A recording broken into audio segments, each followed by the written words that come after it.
I always have fun trying to find like the right backdrop and all that other fun stuff. So, mix it up a little bit. You guys, the camera angle is a little bit up at me here. You get to see my turkey gobble. Anyway, it's been a few days, guys. I owe you an episode. I'm going to do a couple this week. I got a lot to talk about. I want to talk about National. I want to talk about Fan Fest. I want to talk about all that stuff. But first, I got some issues. And obviously, you guys have been listening to me for a long time. It's not a surprise. It's no secret. Clearly, I have some issues. But, look, man, I'm a little red. You can't really tell how red I got over this 4th of July weekend until you get right up close and personal on this camera. Woo! A little sun action. Gotta be careful. Put on some sunscreen next time. Look at that. Man. Anyway, I mean, it is red, white, and blue. So, I got one of those covered. So, here we go. A couple of interesting, crazy things going on in the hobby that I figured I'd talk about. Number one is the lack of originality. But maybe we'll save that till, issue 7. Because, I don't want to just jump right out of the gate and smack people around for the lack of originality. Everybody got to post the same shit. All right, so let's just jump into a personal issue. I got 2 of them. We'll make the episode 15 minutes, my typical. The 2 issues I'm going to talk about. One of my own issues. It's a lesson learned, which, yes, at almost 48 years old and participated in the hobby in 5 different decades. It's you can still learn, right? You can definitely still learn, and I'm still learning all the time. So a lesson learned, which ended up being a loss to me. And we can talk about the reasons why. And also PSA. I was going to title this episode, and maybe I will. Maybe I'll change the title. Besides, I got some issues. What's going on over at PSA? You guys have heard about the vending machine stuff. But anyway, I will have to save that because there's so much stuff to talk about. There's so many crazy things going on. Obviously, take a minute. We can talk about, what happened at the Dallas show this weekend. That's horrible. I hope those people have insurance. I hope that the people who were the perpetrators of this crime are caught. I hope somebody identifies these people, and law enforcement is hopefully already working on getting the cards back. We saw with the the one in the hotel where the cards were shipped to the hotel. We saw that was a situation that was resolved with, I believe it was almost every card returned. So let's hope this one also has a good ending. But to anybody who's listening to me that hasn't watched IG over the last day or so, looks like a pretty coordinated effort, distracting some people as it looks like the show was closing up. And you got a guy walking over and grabbing basically a suitcase full of slabs, to the tune of $1.5 million, $2 million worth of cards, a lot of mantles, a lot of vintage baseball. Tough part on that is they're not serial numbered, so they're not as difficult to move if you know what you're doing. So let's hope, like I said again, there's a speedy resolution to this one, because old vintage baseball cards, you have something that's a PSA 4, you crack it out and send it into SGC, they're not going to know which card it is. It's not serial numbered. And now all of a sudden it's out of the identifying case. It doesn't have the same, cert number, not even the same grading company. So it's a little scary. Sucks that that's out there. And with the news cycle the way that it is on IG, that is everyone posting about it, which is good. You want to get the word out. But if you're somebody who has just come into the space, or you're somebody who, who's thinking about coming to space, it's not a good look. After a whole week of PSA vending videos, and hey, that vending machine is that it's really not them, and just all the nonsense that goes on in the space. It's an interesting, it really is just an interesting time. All right, so my own personal lesson. I'm going to say that there's 2 reasons for this. And I want to know which one you guys lean on, right? And I'll try to give as much specific as I can. I sold a card. I sold a card that I owned that was in a Beckett slab. A card that I owned for several years. And it's a card that I bought on what I thought was sort of like a low. And a bunch of sales after, this particular card has sold for a higher price than what I paid. I did not think I would lose money on the card. And I obviously from that setup, I did. I lost money on the card. Um, Recently, the same card sold in January for like $25,000. I paid 20. Okay. So I want to talk about a huge amount of profit, but I paid 20. It should sell for 25. PSA 10 versions of it sell for about 25, 26. There's not that many, but they have come up for sale. And Anyway, I sent it off for a consignment. It sold on eBay, and it sold on the 4th of July at 10:15, and I lost money.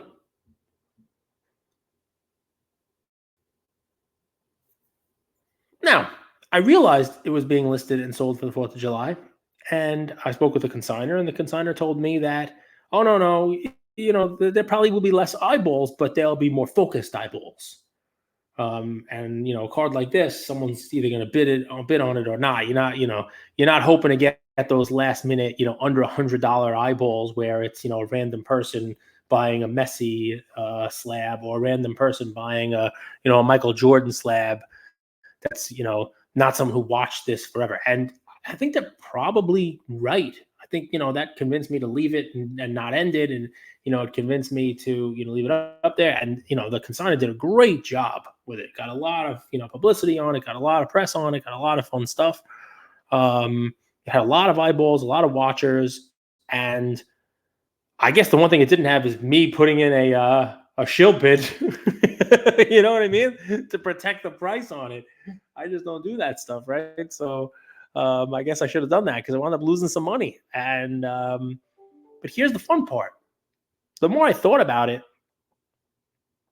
obviously 4th of July could have an impact. But my question to you guys is, would you rather have a card in a PSA 10 or a BGS 10?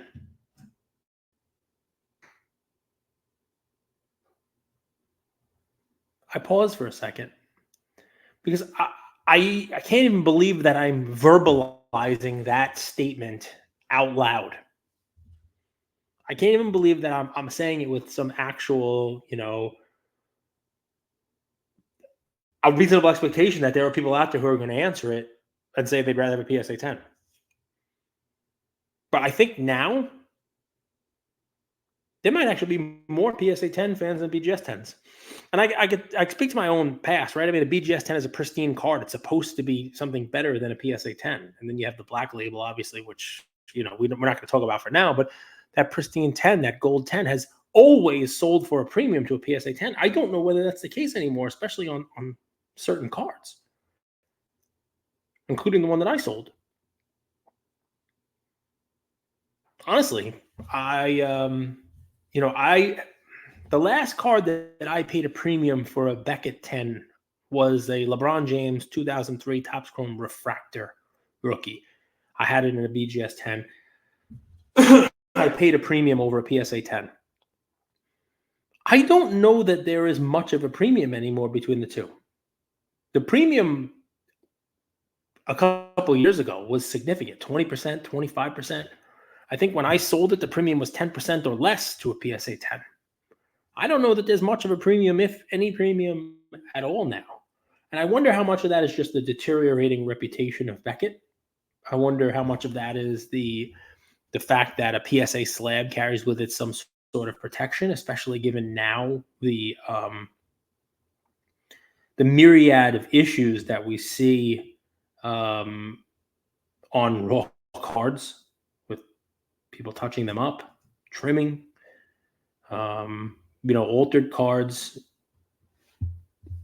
Do you feel more comfortable buying a PSA 10 card knowing that they most likely will stand by that grade on that card, whereas there is no money back guarantee on Beckett? It's like that Tommy Boy scene, right? Where the guarantee on the box. You got to have the guarantee on the box. Well, Beckett doesn't guarantee anything. So, I mean, I'm curious to see what you guys' thoughts are. Same card. Beckett 10, PSA 10. Honestly, I believe we're in a situation now where there really isn't much of a premium. As a matter of fact, people might want the PSA 10. I remember National last year, Rick Probstein was trying to cross over his Jordan PSA 10s and try to get a Beckett 10. None of them crossed. I don't know whether he'd want them crossed now. I mean, a card like that, I guess, you want to have some kind of differentiator, right? There's not that many, Beckett 10s. And, there's 300 or so PSA 10s. Anyway, so it's an interesting thing. It's a lesson I learned. I don't know exactly what the lesson is. So I'm curious from you guys. Number one, probably don't sell on holidays. Number two, that was the last Beckett card that I owned. Yeah, you heard that right. I don't come into this, episode, this conversation, with any preconceived notions. I do have my thoughts on the value of a Beckett slab nowadays. And it's pretty sad to say because, I've been on Dr. Beckett's show a bunch of times, not his company anymore, and it shows. And I've been a champion of Beckett. I've been somebody who has really cheered for and root for their a turnaround from them. It just there's nothing that leads me to believe that they are getting on the right track, turning it around. If anything, PSA is putting some distance on them, which leads me to this one. Is there a backlog at PSA? Is there a backlog at PSA? So I like to come on when I have stuff of my own to talk about. I will talk about it, right? So obviously PSA is grading a ton. They're grading a ton of cards, right? Got a lot of stuff going there. The only one's grading 1 million cards. They're also dealing with, nonsense, right? This PSA vending machine, which turns out to not be a PSA vending machine. Go check out the Rattle Pokemon video. I talked about it on my story, last week. Don't read some of these news things that just are cursory. If you actually want to, find stuff out, someone like that did a deep dive, and I believe he's the reason that PSA came out with a statement because his article and his video came out 4 hours before PSA came out with their statement. Sort of a cause and effect there. It's a good video. It's an interesting thing, man. And Sports Card Radio talked about, PSA and their reputation compared to them. It's like sort of like Rolex. How their brand is what matters and how, people are paying for that brand. And it was actually a very good point. So I wonder if they just are, spread a little bit thin because, the beginning of the year, I would send in my submissions and I send something every month. I would send in my submissions and, it would get checked in and, they'd give you a date, but the date, it was always, I got the stuff back quicker. And I will tell you from January to like May, my stuff was coming back in a month. And a lot of people's were. So I sent in an order with their May special. They received it in May. This episode, I'm recording it, publishing it here on July 8th. Okay, so let's just use the last day of May, right? Let's just use May 31st as the day that the cards arrived, okay? I had to get them in under the wire for their May special. They check them in, order received, and then they do their little, where we're starting the prep and the research ID. It's been in that research ID for nearly a month. And it's still in research and ID. And here we are on July 8th, which means that they've had the items for 40 days. 40 days, and it's in the research and ID. Now, I understand it's not 40 business days. It's just 40 days. And I understand that, they count down by business days. And it's one of those specials. I'm pretty sure it was like a 50 business day turnaround. They give you a day to expect it.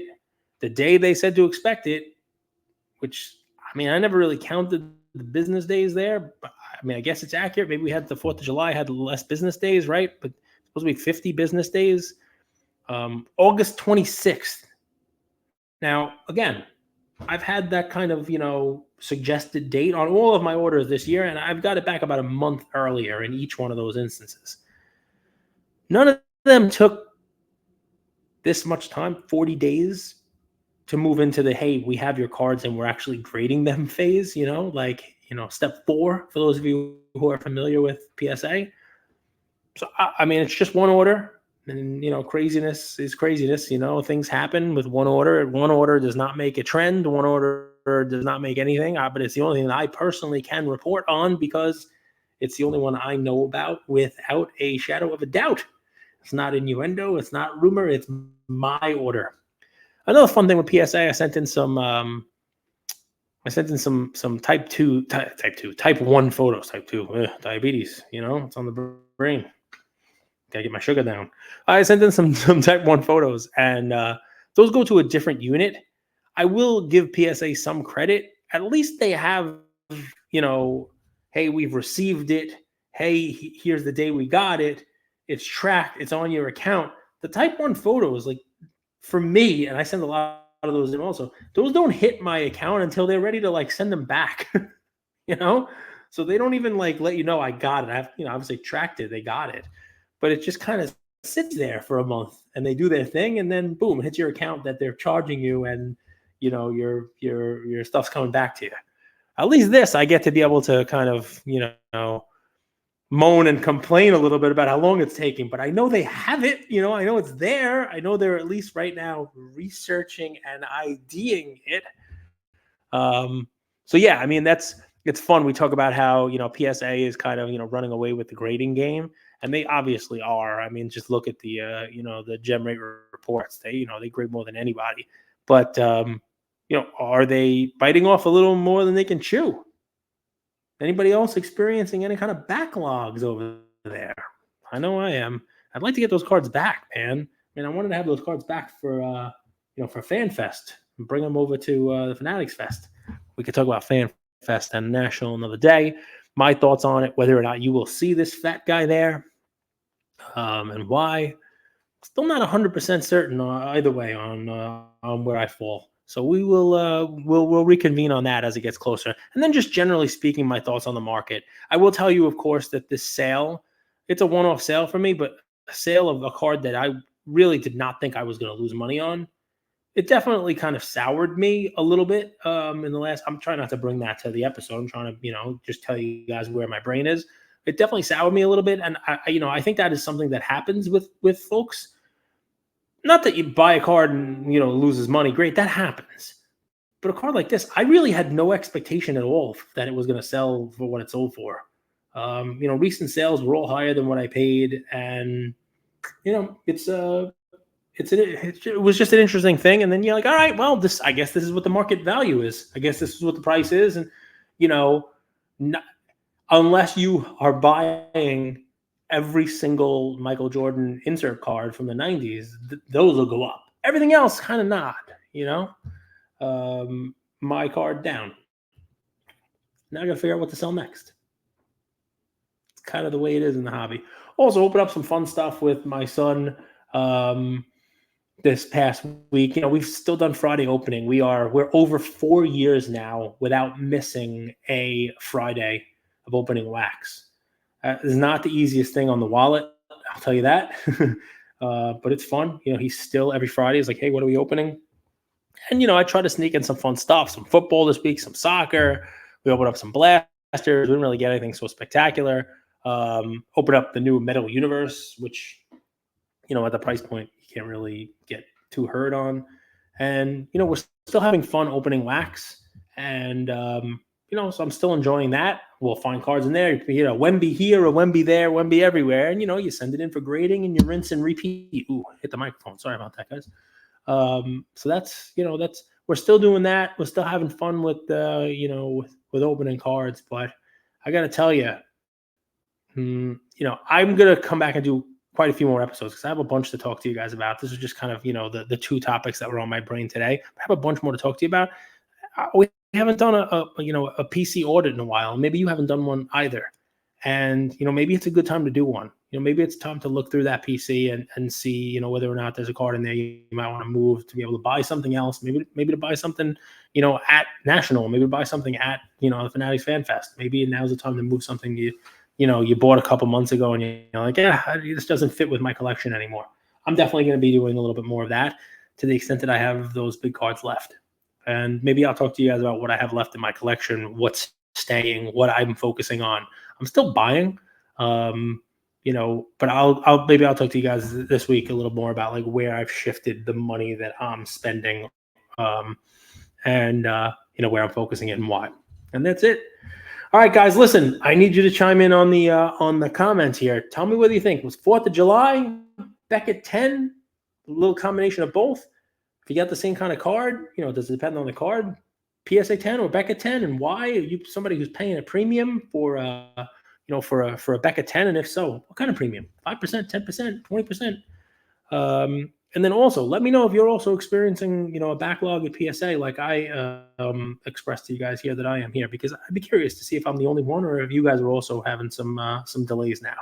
I'll talk to you soon. Sorry it was so long. I don't like making you guys wait 5-6 days for an episode, so I won't do that again. We'll talk soon. Take care.